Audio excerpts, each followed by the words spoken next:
Gente querida, hoje falaremos sobre a queda de Jerusalém no ano 70 d.C.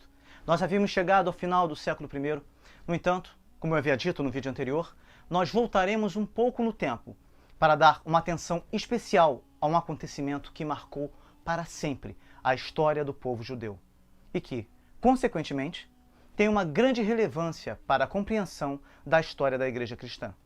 Até porque a queda de Jerusalém representa o cumprimento exato das palavras de Jesus. Eu vou analisar alguns textos bíblicos que falam exatamente sobre esta profecia, dando ênfase principalmente aos textos contidos nos evangelhos sinópticos, ou seja, Marcos, Mateus e Lucas.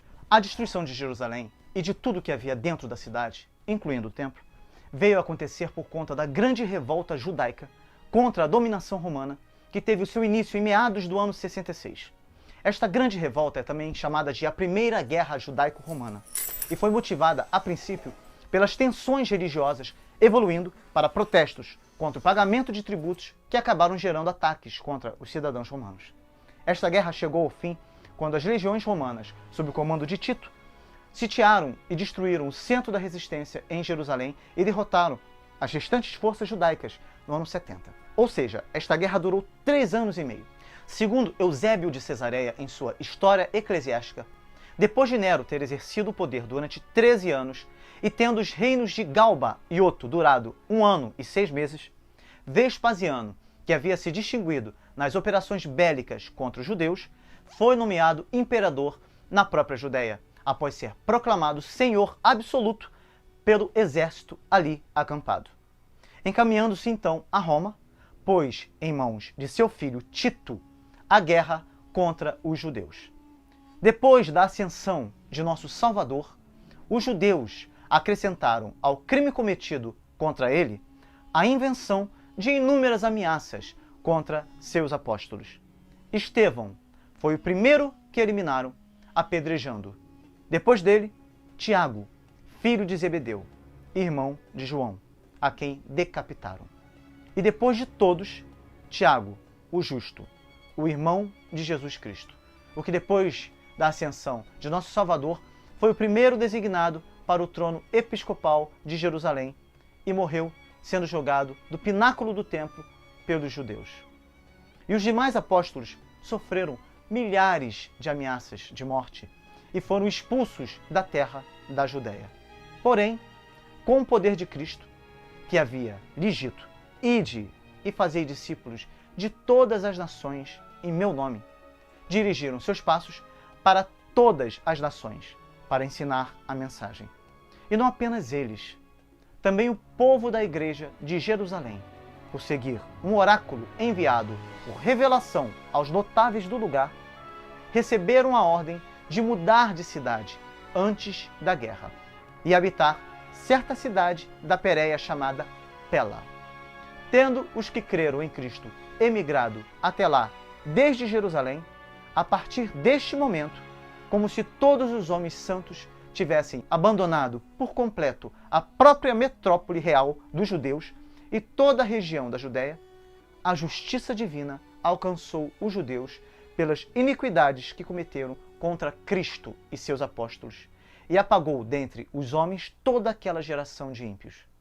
Quem, pois, quiser saber com exatidão os males que então caíram sobre a nação em todo lugar, e como especialmente os habitantes da Judéia viram-se empurrados ao fundo das calamidades, quantos milhares de jovens, de mulheres e de crianças morreram pela espada, pela fome e inúmeras outras formas de morte, e quantas e quais cidades da Judéia foram sitiadas, e também quantos horrores, e pior do que horrores, atingiram os que se refugiaram na mesma Jerusalém, por ser uma metrópole muito fortificada, assim como a índole de toda a guerra, os acontecimentos que nela se sucederam e como finalmente a abominação da desolação anunciada pelos profetas se instalou no próprio templo de Deus, tão célebre antigamente, que sofreu todo tipo de destruição e, por último, foi aniquilado pelo fogo,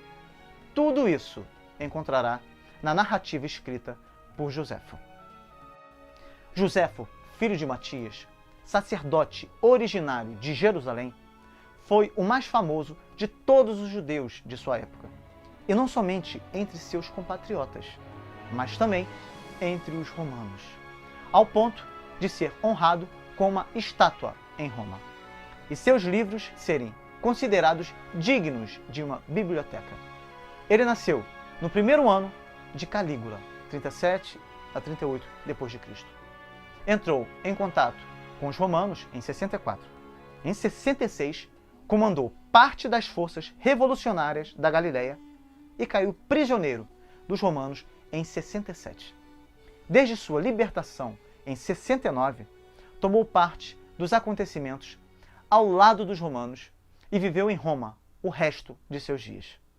Ele expôs toda a antiguidade judaica em 20 livros completos e a história da guerra romana de seu tempo em 7 livros, assim como outros livros intitulados sobre a antiguidade dos judeus.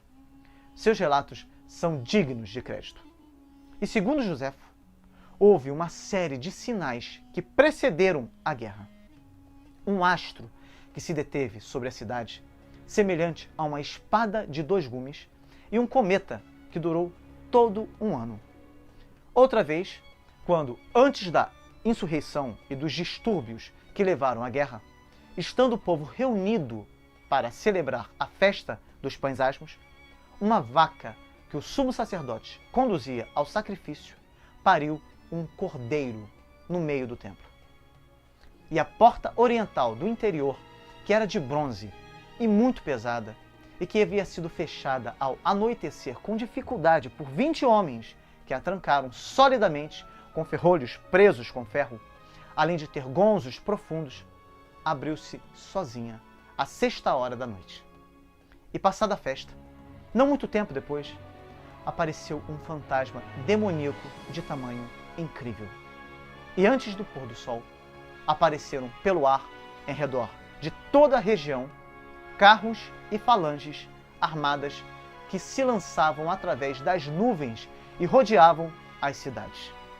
E o que é mais terrível, um homem chamado Jesus, filho de Ananias, homem simples, camponês, 4 anos antes da guerra, quando a cidade desfrutava da maior paz e do máximo esplendor, veio à festa, pois era costume que todos erigissem tendas em honra a Deus. E de repente, começou a gritar pelo templo: voz do Oriente, voz do Ocidente, voz dos 4 ventos, voz sobre Jerusalém e sobre o templo, voz dos recém-casados e casadas, voz sobre todo o povo. Dia e noite gritava isto por todas as vielas. Mas alguns cidadãos notáveis, irritados pelo mau agouro, prenderam o homem e maltrataram-no, enchendo-o de feridas. Mas ele, que não falava em proveito próprio, nem por conta própria, continuava gritando aos presentes o mesmo que antes. Pensando então os chefes que a agitação daquele homem era algo demoníaco, conduziram-no ante o procurador romano. Ali, dilacerado com açoites até os ossos, não suplicou nem derramou uma lágrima, mas, tornando sua voz tão chorosa quanto possível, a cada ferida respondia: ai, ai de Jerusalém. Além destes sinais, segundo Flávio Josefo, houve um evento que marcou o princípio da destruição de Jerusalém. Os edomitas, antigos inimigos de Israel, atacaram a cidade santa.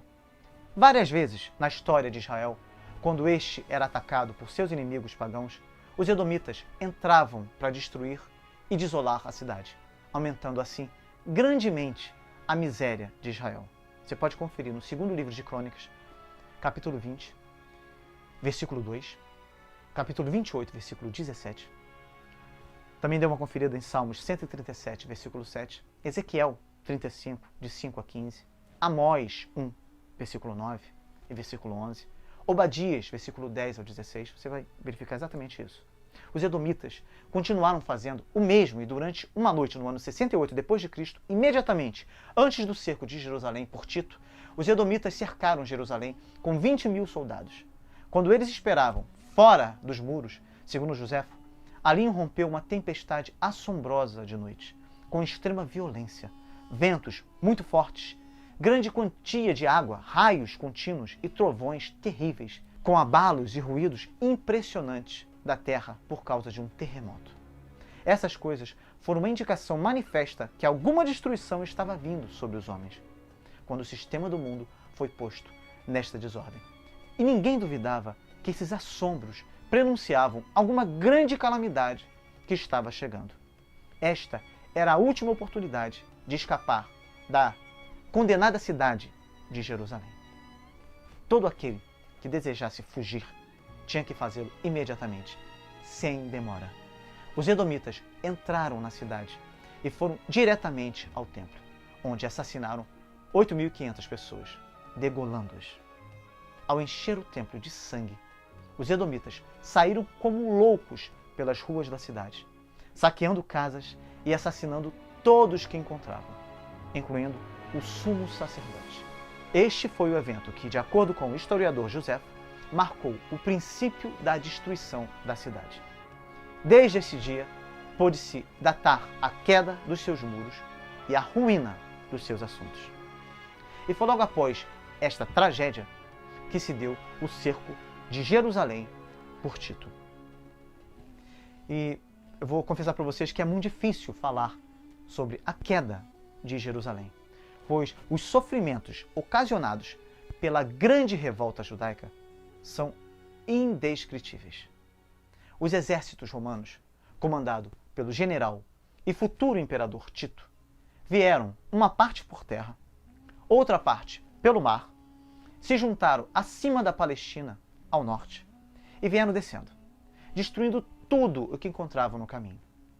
Alguns estudiosos dizem que foi nesta ocasião que as cavernas ou o mosteiro de Qumran foi derrubado ou abandonado pelos seus moradores por causa da invasão dos romanos.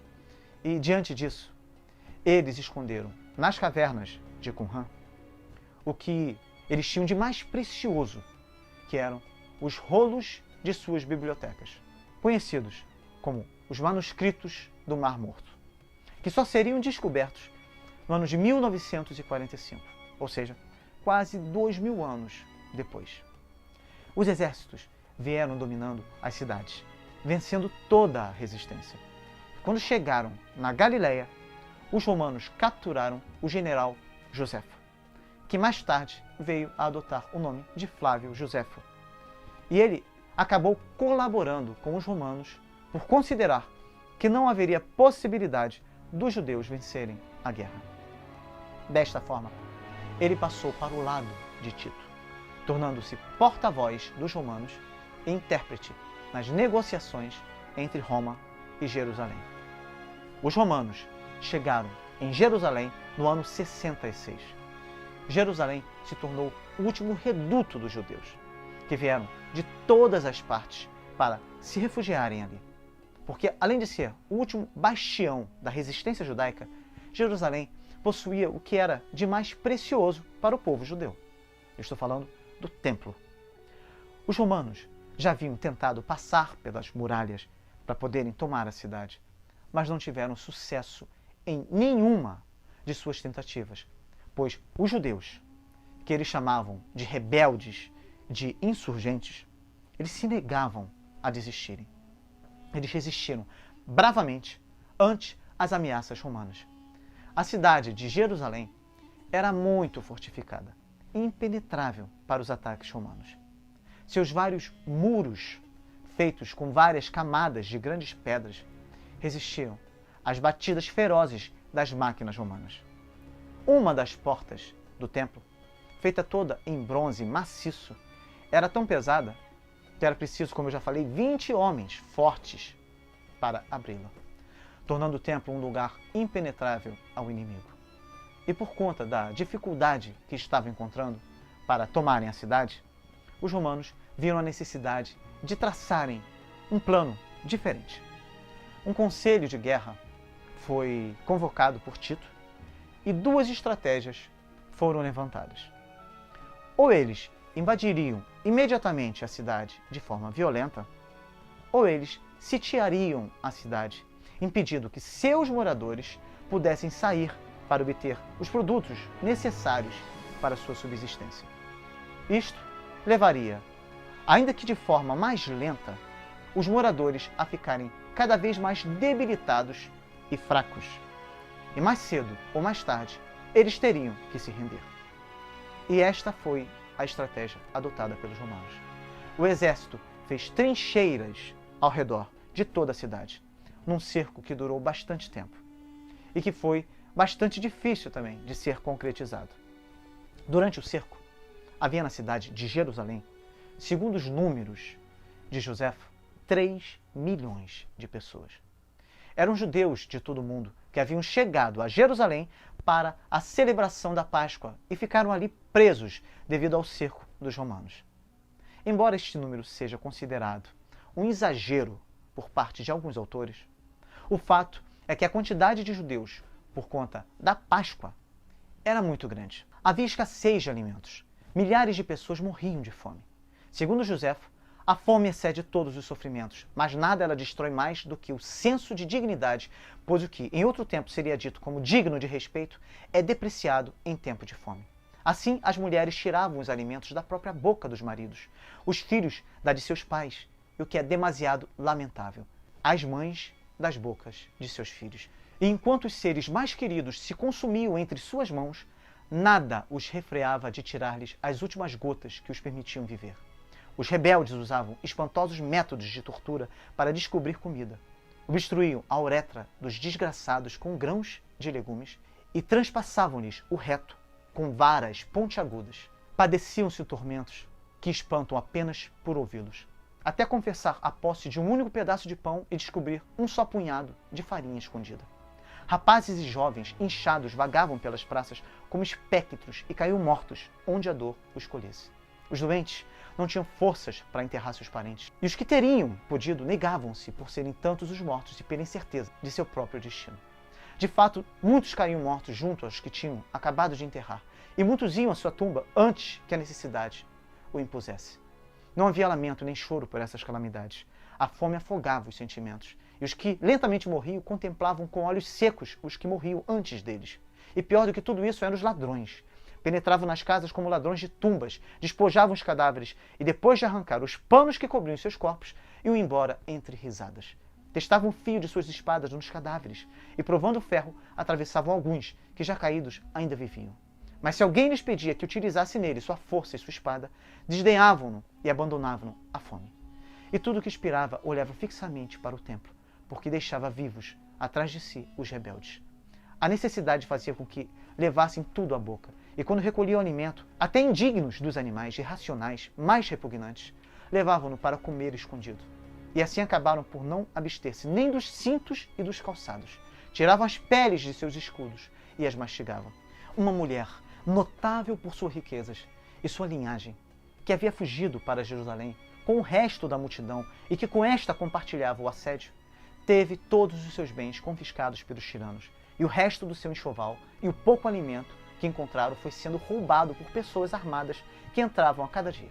Mas, como ninguém a matava, movidos pela ira ou pela compaixão, e cansada de buscar alimentos para outros, que já eram impossíveis de encontrar em parte alguma, com as entranhas e a medula trespassadas pela fome, tomou como conselheiras a cólera e a necessidade e se lançou contra a natureza agarrando o seu único filho, uma criança ainda de peito, e disse: criatura desgraçada, em meio à guerra, à fome e à revolta, para quem vou guardar-te? Entre os romanos, se por acaso cairmos vivos em suas mãos, há escravidão. Mas a fome se antecipa à própria escravidão, e os rebeldes são ainda piores do que ambas as coisas. Eia, seja alimento para mim, maldição para os rebeldes e fábula para o mundo. A única coisa que faltava às calamidades dos judeus. Enquanto dizia essas coisas, deu morte a seu filho. Depois assou e comeu a metade. O resto guardou escondido. Em seguida apareceram os rebeldes e, farejando a ímpia exalação, ameaçaram a mulher de degolá-la imediatamente se não lhes mostrasse o que tinha preparado. Ela então lhes disse que para eles guardava uma boa porção e revelou o que restava de seu filho. O horror e o pasmo surpreendeu-os na hora e ficaram cravados no lugar diante daquele espetáculo. Mas ela disse: é meu próprio filho e eu o fiz. Comei, pois também eu comi. Não sejais mais brandos do que uma mulher, nem mais compassivos do que uma mãe. Mas se por escrúpulos piedosos recusais meu sacrifício, eu já comi por vós. Fique o resto também para mim. Depois disto, aqueles foram-se tremendo. Foi a única vez em que se acovardaram e que, de mau grado, cederam à mãe tal comida. Em seguida, a cidade inteira encheu-se de horror. E todo mundo estremeceu ao ser-lhe apresentado frente aos olhos aquele crime como sendo seu próprio. E entre os esfomeados havia pressa para morrer, e uma certa inveja pelos que haviam se adiantado morrendo antes de ouvir e contemplar semelhantes horrores. Depois de anos de cerco, os corpos jaziam apodrecidos nas casas, ruas e esgotos da cidade, causando um cheiro insuportável, a ponto de as pessoas comerem a carne dos que iam morrendo, para que também não viessem a morrer de fome. Segundo Joséfo, os últimos dias daquela guerra foi um tempo quando os dias eram gastos em derramamento de sangue e a noite em temor. Foi um tempo quando era comum ver cidades cheias de cadáveres, quando os judeus entraram em pânico e começaram a matar indiscriminadamente uns aos outros, quando os pais matavam com lágrimas toda a sua família para evitar que eles recebessem tratamento pior dos romanos, quando, em meio à terrível fome, mães matavam, assavam e comiam seus próprios filhos. Vejam em Deuteronômio 28, 53, uma profecia exatamente sobre isso, a profecia de Moisés. Quando a terra inteira estava cheia de fogo e sangue, quando os lagos e mares ficaram vermelhos devido aos corpos mortos que flutuavam por toda parte, jogados nas praias, inchando ao sol, apodrecendo e partindo-se. Quando os soldados romanos capturavam as pessoas que estavam tentando escapar, então as crucificavam. Em média, 500 pessoas eram crucificadas por dia. Seja crucificado, caia sobre nós o seu sangue, sobre nossos filhos. Tinham gritado os apóstatas, aproximadamente 40 anos antes, Mateus 27, 22 a 25. No ano 70, a muralha finalmente se rompeu. Jerusalém caiu e os romanos entraram e destruíram e a saquearam juntamente com o templo. E quando tudo tinha terminado, mais de 1 milhão de judeus tinham sido assassinados no cerco de Jerusalém. Quase outro 1 milhão de pessoas foram vendidas como escravos por todo o império, e toda Jerusalém queimava em ruínas, virtualmente despopulada. Os dias de vingança tinham chegado, com uma intensidade horrível e sem misericórdia. Jerusalém, assim como o templo, estava nas mãos dos romanos.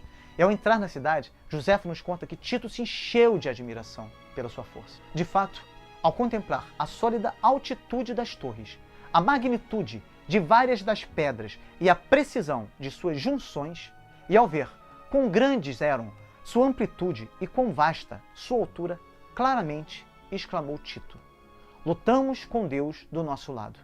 E foi Deus quem derrubou os judeus daqueles baluartes, pois o que as mãos humanas ou máquinas podiam fazer contra aquelas torres. Tais foram as confissões do general pagão. Certamente deve ter sido o cerco mais terrível de toda a história do mundo registrada. Tito não podia negar a ansiedade que tinha por querer tomar o templo com todos os seus tesouros. Mas, contrário às suas ordens, um soldado, montado nos ombros de um de seus camaradas, ateou fogo em uma pequena porta dourada no pátio exterior. Mas conforme Flávio Joséfo escreveu em sua obra Guerras Judaicas, ele disse exatamente o seguinte: aquela construção, que era o templo, Deus havia sentenciado há muito para o fogo. E agora havia chegado o dia fatídico. Um dos soldados, sem esperar ordem e sem temer o que haveria de fazer, mas movido por um impulso sobrenatural, tomou um tição de fogo da madeira que ardia e, ajudado por um companheiro, lançou o petardo terrível através de uma das janelas douradas do templo. Quando as chamas cresceram, um grito tão agudo quanto a tragédia ouviu-se da parte dos judeus, pois aquilo que haviam guardado tão cuidadosamente estava para ser destruído. Enquanto o santuário ardia em chamas, não se mostrava misericórdia pela idade nem posição social. Ao contrário, crianças e velhos, leigos e sacerdotes iam sendo massacrados igualmente pelos soldados. O imperador determinou que a cidade inteira e o templo fossem arrasados até aos fundamentos, com exceção das torres altas de Fazael, Ípico e Mariame, e aquela parte da muralha que cerca a cidade pelo oeste. O resto da muralha foi de tal forma nivelada a não deixar aos futuros visitantes qualquer indicação de que ali, antes, tinha sido um local habitado. Pois é, poupou-se algumas partes da muralha, mas o templo foi nivelado, ou seja, não ficou pedra sobre pedra. Ao ponto de Joséfo dizer que se alguém não conhecesse a história, chegando naquele lugar, não saberia que ali um dia teve uma construção. Em 1968, foram feitas escavações que desenterraram muitas das pedras que foram derrubadas do muro do templo e da cidade. Joséfo menciona ainda que muitas das pedras foram quebradas para tirar o ouro que havia derretido e caído do teto do templo. Portanto, por causa disso, até o assoalho foi arrancado. Pois como o ouro também caía nas frestas das pedras, a única forma de retirá-lo era arrancando as pedras. Os números que pereceram sob Vespasiano no país e sob Tito na cidade no período de 67 a 70 d.C., por fome, facções internas e pela espada romana, chegou a casa de 1.350.460 pessoas. E assim, como o templo queimado, as pedras da fortaleza Antônia arrancadas de seus alicerces, com as fundações do templo reviradas pelos soldados romanos em busca do ouro derretido no incêndio, cumpriu-se a predição de Jesus. Tito mal sabia que alguém que era maior que ele tinha dito: não ficará aqui pedra sobre pedra, que não seja derrubada. Mateus 24:2. O templo foi realmente arrasado até as fundações, de acordo com a palavra do Senhor. Esta foi a recompensa dos judeus por sua iniquidade e impiedade para com o Cristo de Deus. Como já foi dito aqui, muitos outros cristãos deixaram Jerusalém antes do cerco ser formado. Eles viajaram para Pela, uma vila além do Jordão, onde permaneceram até que Adriano lhes permitiu retornar às ruínas da antiga cidade. Quando analisamos as Escrituras, percebemos com clareza que a destruição do templo representou o castigo de Deus contra a incredulidade e rebeldia dos judeus. Em Deuteronômio 28, Moisés predisse o que aconteceria. Leia o texto completo. Vou citar aqui apenas os versículos 53 ao 55. E comerás o fruto do teu ventre, a carne de teus filhos e de tuas filhas, que te der o Senhor teu Deus, no cerco e no aperto com que os teus inimigos te apertarão. Quanto ao homem mais mimoso e delicado no meio de ti, o seu olho será maligno para com o seu irmão, e para com a mulher do seu regaço, e para com os demais de seus filhos que ainda lhe ficarem, de sorte que não dará a nenhum deles da carne de seus filhos, que ele comer. Portanto, nada lhe ficou de resto no cerco e no aperto, com que o teu inimigo te apertará em todas as tuas portas. Em Mateus 23, 34 a 39, Jesus falou para os fariseus: portanto, eis que eu vos envio profetas, sábios e escribas. A uns deles matareis e crucificareis, e a outros deles açoitareis nas vossas sinagogas, e os perseguireis de cidade em cidade, para que sobre vós caia todo o sangue justo que foi derramado sobre a terra, desde o sangue de Abel, o justo, até o sangue de Zacarias, filho de Baraquias, que matastes entre o santuário e o altar. Em verdade vos digo que todas estas coisas hão de vir sobre esta geração. Jerusalém, Jerusalém, que matas os profetas e apedrejas os que te são enviados. Quantas vezes quis eu ajuntar os teus filhos como a galinha junta os seus pintinhos debaixo das asas, e tu não quiseste. Eis que a vossa casa vai ficar deserta, porque eu vos digo que desde agora me não vereis mais, até que digais: bendito o que vem em nome do Senhor. É muito provável que, pelo fato de serem judeus, quando os discípulos ouviram Jesus dizer que a casa deles ficaria deserta, que ele estava se referindo a Jerusalém e tudo que nela havia. Isto incluía o templo. E é por isso que, quando Jesus saiu do templo, um dos discípulos lhe disse: mestre, olha que pedras e que edifícios. Como se quisesse dizer: é isso mesmo que o Senhor disse, que o castigo de Deus sobre o nosso povo e nação implica na destruição do templo? É importante destacar que os discípulos, antes da morte e ressurreição de Cristo, eram fortemente judaicos em todos os seus pensamentos e associações. Eles conectavam o Messias ao templo de Jerusalém. O tabernáculo foi o primeiro templo usado pelos hebreus até a construção de um templo fixo. Era chamado de Templo do Senhor. Sua principal característica é que o tabernáculo era móvel, devido à necessidade do povo de deslocar pelo deserto durante o êxodo do Egito até a conquista da Terra Prometida. O Templo de Jerusalém, construído durante o reinado de Salomão, utilizando um material que havia sido acumulado em grande abundância por seu pai e antecessor, o rei Davi, situava-se no cume do Monte Moriá, também chamado Monte do Templo, ao leste de Jerusalém. E de acordo com a Torá, a Bíblia hebraica, Esse templo foi construído no local onde Abraão havia oferecido Isaque como sacrifício. O templo foi construído durante o reinado de Salomão e ele seguiu os projetos arquitetônicos que Davi, seu pai, havia recebido de Deus por inspiração. Primeiro livro de Reis 6, 1, primeiro livro de Crônicas 28, 11 e 12. Esse templo foi construído em torno do ano 970 a.C. e era o símbolo e o centro do poder religioso e político dos judeus. Este templo foi saqueado várias vezes e acabou por ser totalmente incendiado e destruído por Nabucodonosor uns 420 anos mais tarde. E todos os seus tesouros foram levados para a Babilônia. Cerca de 90 anos após isso, o templo foi substituído por uma versão mais simples construída por Zorobabel, governador de Judá, sendo apoiada pelo funcionário Esdras e pelos profetas Zacarias e Ageu. Este segundo templo foi construído após o regresso a Jerusalém, assim que o cativeiro babilônico terminou, no mesmo local onde o templo de Salomão existira antes de ser destruído. Diferentemente do primeiro templo, esse templo não tinha a Arca da Aliança, o Urim e Tumim, o óleo sagrado, o fogo sagrado, as tábuas dos 10 mandamentos, os vasos com maná, também não tinha o cajado de Arão. A novidade deste templo é que havia na sua corte exterior uma área para os prosélitos, que eram adoradores de Deus, mas que não se submetiam às leis do judaísmo. No século I a.C., no ano 19 a.C., para ser mais preciso, Herodes, o Grande, querendo ganhar o apoio dos judeus, propôs restaurá-lo, ordenando uma remodelação ao templo, considerada por muitos judeus como uma profanação, com o propósito de agradar a César, tendo mandado construir, num dos vértices da muralha, a Torre Antônia, uma guarnição romana que dava acesso direto ao interior do pátio do templo. Certos autores designam o templo, após esta intervenção, por Terceiro Templo. Mas na concepção dos judeus não se poderia mudar a arquitetura do templo, pois Deus havia dado o modelo a Davi e ordenou que se seguisse o modelo pré-determinado por ele. No entanto, Herodes seguiu apenas os seus próprios interesses. O fato é que durante o período em que permaneceu erguido, do ano 515 a.C. ao ano 70 depois de Cristo, o templo foi o centro do culto e adoração do judaísmo. Veja o que o historiador Joséfo escreveu se referindo ao templo de Herodes. Estava todo recoberto de lâminas de ouro, tão espessas que quando despontava o dia, ficava-se tão arrebatado pela sua beleza como pelos dourados raios do sol. Quanto aos outros lados, onde não havia ouro, as pedras eram tão brancas que aquela soberba massa parecia de longe, aos estrangeiros que ainda não as tinham visto, um monte coberto de neve. Milhares de homens estiveram envolvidos na construção do muro de arrimo do templo, que no lado oeste tinha cerca de 500 metros de comprimento.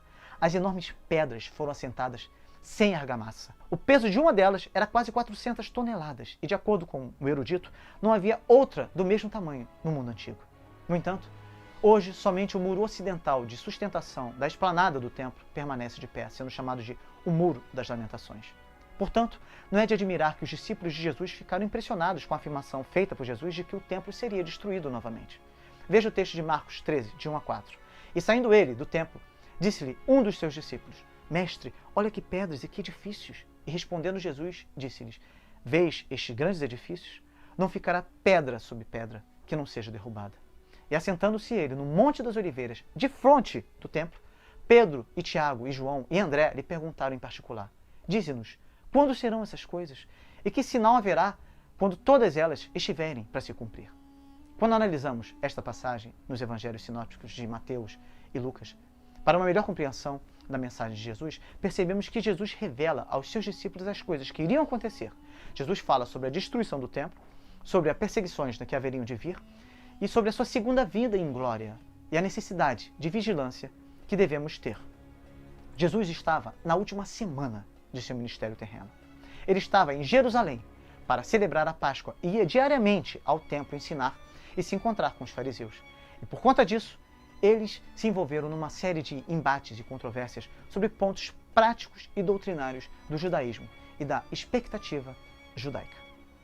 E diante das palavras de Jesus, os discípulos não queriam e não podiam acreditar que o templo seria destruído novamente. E note que para o judeu, dentro do templo, no local chamado Santo dos Santos, Deus se manifestava, pois o Santo dos Santos era o local da presença de Deus. E o templo era o único lugar em que os judeus podiam adorar. Ali eram oferecidos diariamente os sacrifícios a Deus e os sacerdotes ministravam ali. E era ali que os judeus iam obter o perdão para os seus pecados, mediante oferta de animais, ou manifestar a sua gratidão através de outras ofertas, de acordo com a lei de Moisés. E era ali que o sacerdócio operava segundo a própria instituição estabelecida por Deus. O templo era o centro da religião, que Deus, o próprio Deus, havia revelado no Antigo Testamento. Deus iria abolir o que ele mesmo havia instituído? O templo havia sido construído seguindo as orientações que o próprio Deus havia minuciosamente dado a Davi. Portanto, a destruição do templo pelo próprio Deus representaria um castigo muito grande para o povo de Israel. Isso sem falar que a destruição do templo estava associada ao fim do mundo, ou ao fim da era presente, pois os judeus dividiam a história em duas etapas, antes e após a vinda do Messias. Antes da vinda do Messias, os judeus estariam debaixo do regime dos povos inimigos, sofrendo toda a sorte de dor e sofrimento.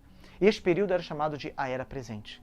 E a Era Vindoura seria inaugurada com a vinda do Messias, que viria para reverter a situação de opressão na qual o povo judeu estaria submetido e colocaria Israel, e consequentemente Jerusalém, como o centro do mundo. E os judeus dominariam sobre a terra juntamente com o Messias. Ficou mais claro agora perceber que para os discípulos era difícil de entender as palavras de Jesus, pois a destruição do templo representava o fim da Era Presente ou o fim do mundo? Pois é, no entanto, elas foram literalmente cumpridas cerca de 40 anos depois de terem sido faladas e da mesma maneira que o Senhor Jesus havia predito. O Evangelho de Lucas, capítulo 19, 43 a 44, registra as seguintes palavras: Porque dias virão sobre ti, em que os teus inimigos te cercarão de trincheiras, e te sitiarão, e te estreitarão de todos os lados, e te derrubarão, a ti e aos teus filhos, que dentro de ti estiverem, e não deixarão em ti pedra sobre pedra, pois que não conheceste o tempo da tua visitação. Em Mateus 22, de 1 a 14, Jesus, numa discussão com os fariseus, conta uma parábola de um rei que deu uma festa de casamento do seu filho e os convidados não quiseram vir para as suas bodas. O rei mandou outros emissários, mas estes também foram rejeitados e mortos. O versículo 7 nos diz assim: E o rei, tendo notícia disto, encolerizou-se e, enviando os seus exércitos, destruiu aqueles homicidas e incendiou a sua cidade. Os judeus sabiam que nesta parábola o rei era Deus, o casamento do filho é a vinda de Cristo e o encontro com seu povo. Os convidados eram o povo judeu, os emissários que foram chamar os convidados eram os profetas, e a rejeição deles significava a rejeição de Deus. Jesus estava dizendo que Deus mandaria destruir e queimar a cidade, porque os judeus recusariam receber o filho dele. Lucas 21, de 20 a 24, diz assim: Mas, quando vires Jerusalém cercada de exércitos, sabei então que é chegada a sua desolação. Então, os que estiverem na Judéia, fujam para os montes. Os que estiverem no meio da cidade, saiam. E os que estiverem nos campos, não entrem nela. Porque dias de vingança são estes, para que se cumpram todas as coisas que estão escritas. Mas ai das grávidas e das que amamentarem naqueles dias, porque haverá grande aperto na terra, e ira sobre este povo, e cairão ao fio da espada, e para todas as nações serão levados cativos, e Jerusalém será pisada pelos gentios, até que os tempos dos gentios se completem. Diante de todas essas passagens, temos um quadro nítido diante de nós. Jesus anunciou que a cidade, e consequentemente o templo, seria sitiada de exércitos que viriam com instrumentos de justiça e ira, da ira de Deus, contra aquele povo, pela rejeição não somente dos profetas, mas do próprio Messias, o Filho de Deus. Que trincheiras seriam construídas contra a cidade por esses exércitos inimigos, que a cidade seria invadida, queimada e arrasada, que a sua população seria massacrada, morta à espada, o templo seria destruído, pedra a pedra, e os seus sobreviventes seriam dispersos pelo mundo todo. Foi exatamente isso o que aconteceu. Sim, Jesus era profeta.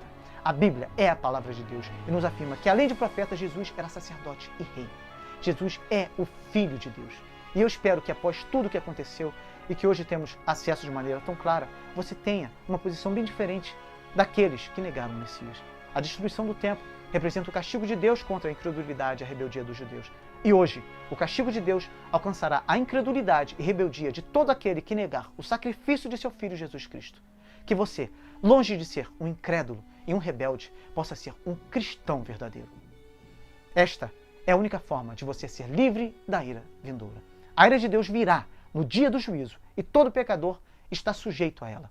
Mas o que recebe a Jesus como seu Salvador é livre dela, como diz 1 Tessalonicenses 1:10. Esperar dos céus a seu Filho, a quem ele ressuscitou dos mortos, a saber, Jesus, que nos livra da ira futura.